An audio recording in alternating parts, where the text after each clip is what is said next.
I wanted to ask you, you have the Pray for Atlanta project coming up with 1K Yes. Phew. So hmm why was this something that was so important for you to do with him specifically?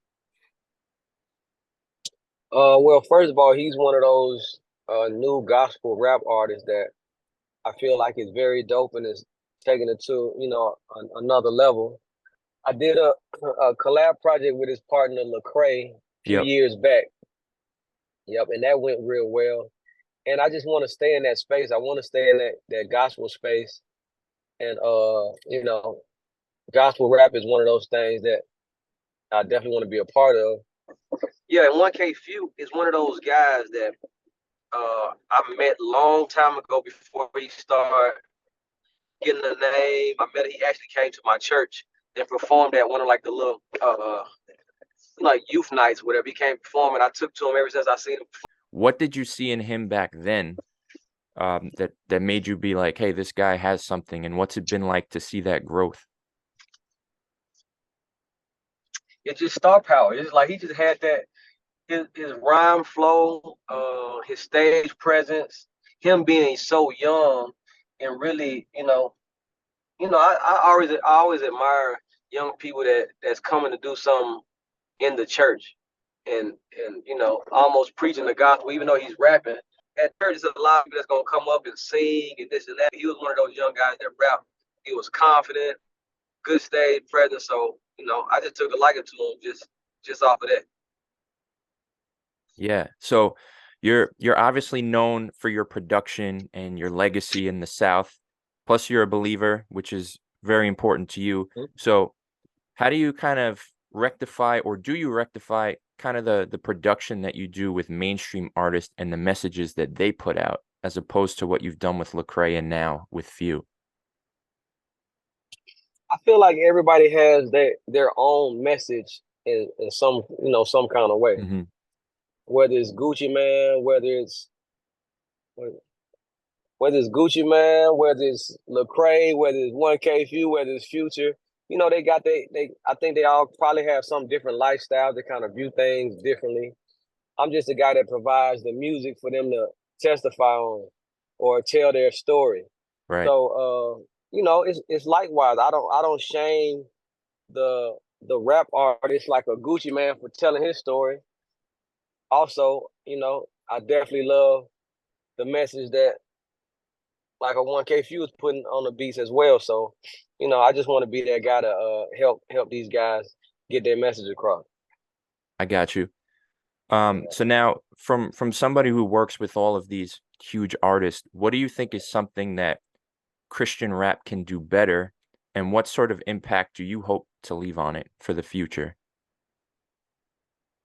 Only thing they can do better is spread a more positive message, you know, and from a gospel standpoint, it's spreading the word. It's like it's preaching, but to a younger generation that don't probably go to church or don't Right. want to sit up and hear somebody talk. It's like, it's almost preaching through the music. So that's one thing that gospel rap artists can do better than, a regular rap artist.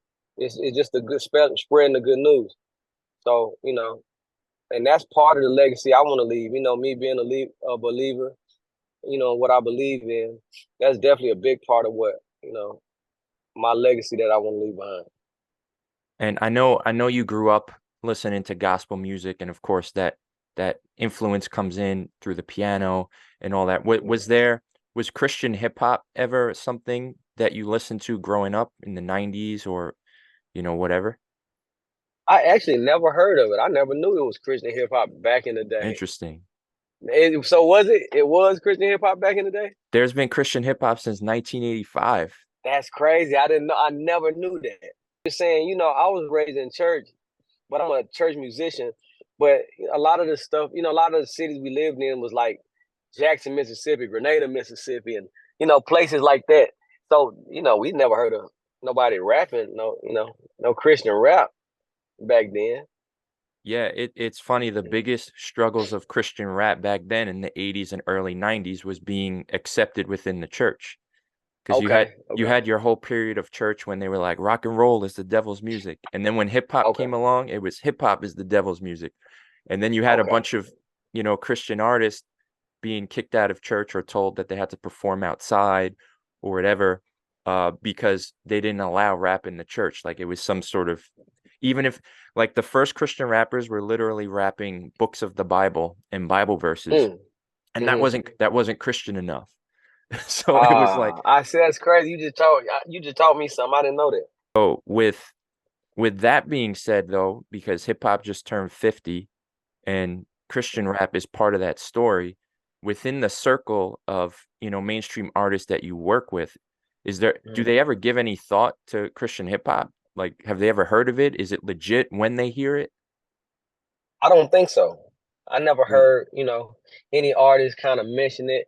But now that now that I work in both worlds, I'm able to get somebody that's, like a secular artist to feature on gospel project just because it's like, oh, okay, Zay, you doing that? Okay, cool. I'll do a verse, or I'll be a part of it. So, I think that's the only acknowledgement they really know of it. So when you do or when they do hear the things you're working on, like Mhm, the album with Lecrae, like with Phew, mhm. is it like, oh, like are they surprised? Like, oh, this is what it sounds like?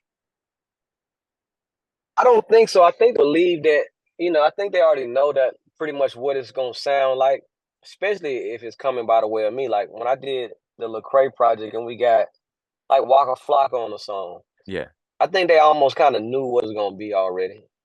So yeah. they was receptive to it, probably even before hearing it. Okay, dope. All right, so one of my producer friends told me to ask you this. Is there a story behind the creation of your Zay 808 signature sound? Is there a good Yes, it story is. behind it? So the story behind that 808 is my first drum machine was a MPC 2000 XL. Okay, And I'm one of those producers that I always relied on my talent. So I play the keys. I know how to work the drum machine a little bit. I learned it just enough to know how to put the beat together and put it in Pro Tools. Now, in the MPC, they have something in there that's it's like it says poly or mono or mono, where you can kind of change the dynamics of your drum sound. So in the 808, when I was using the 808, I didn't know how to turn off. If you listen to it, the 808 bleeds onto the next 808. Like right. when I hit one and hit another one, it's like they kind of bleed on top of each other. And that's because I never knew how to stop it from doing that. So me being in the room making beats all the time, like Gucci want to hurry up and record, me making beats fast all the time, it's like, well, I ain't got time to try to learn how to fix it. So I just kept making the beats like that. Before you know it, that's all the cars. All you hear is that music playing in the cars, bumping in their cars, and they like it, sounding like that. So if I would have learned how to work the MPC like I should have, I probably wouldn't have had the sound I have today. So it's a happy accident that changed your life. It's an accident. It's changed. Yeah, exactly. And I mean, with basically your production shaped the trap genre. So what are your thoughts on that? And then where do you see it going next? Like, is there something else to innovate or create within the sound? It's hard to say where it's going. I'm hoping that more musicians be a part of the trap genre. Right now, it's almost getting robotic, Hmm. because technology is making it where anybody can make the music. It's almost like Yep. AI making it now. You know Yeah. what I mean? It's like there's no heart and soul to it. So I feel like what when you say that I helped shape the sound of trap music, it's because I was actually playing the keyboard. I'm actually beating on the drum machine. You know, so it's a warm feeling to it. Yeah. Now it's so robotic and cold that it's like it's almost taking the essence out of it. So I'm hoping that guys that really want to learn music, be musically inclined, start getting into the hip hop and creating trap beats, because that's what I think that's the only thing that's gonna make it flourish, bigger than where it is now. Now, is there a style of production that you wished you were able to tap into or that you feel like you wish you could get I guess maybe more credit for it if you went in that direction? No, man. I feel like the only other music I wish I was doing is like live recording, like in gospel music. You know, they do a lot of live recording. Yeah. You know what I mean? So that's the only other genre of music I wish I was a part of, or that I was doing. You know, that I would be proud of. But anything other than that, like me doing hip hop and R&B is kind of where I feel most comfortable and what I like the most. So we're never gonna see like a boom bap album produced by you. Boom bap, nah, nah, nah, I don't think so. Okay. All right. I'm gonna fire off like a couple rapid questions. So, all right.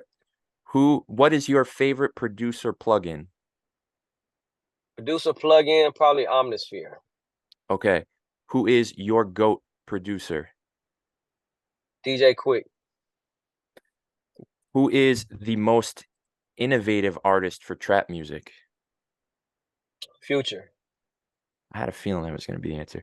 Yeah. Your favorite beat that you ever made?